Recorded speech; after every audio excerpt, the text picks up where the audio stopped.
Hello, வணக்கம். வாங்க ஒரு கலர் ரங்கோலி ஒன்று போடலாமா? மார்கழி மாதம் கோலம் போட்டு கலர் போட்டு கோலம் எப்படி இருக்குதுன்னு பார்க்கலாமா?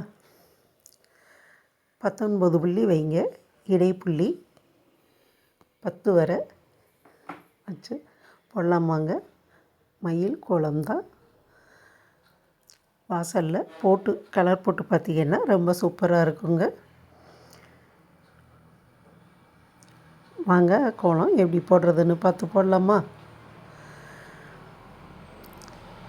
நம்ம கிராமிய சமையல் சேனலை இதுவரை சப்ஸ்கிரைப் பண்ணாமல் இருந்தீங்கன்னா சப்ஸ்கிரைப் பண்ணிடுங்க.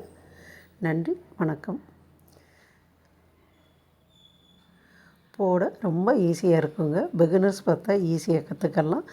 ஈஸியான முறையில் தான் நான் போட்டிருக்கேன். பாருங்கள், போட்டு கலர் போட்டு கோலம் எப்படி இருக்குதுன்னு பார்க்கலாம் வாங்க. நன்றி, வணக்கம்.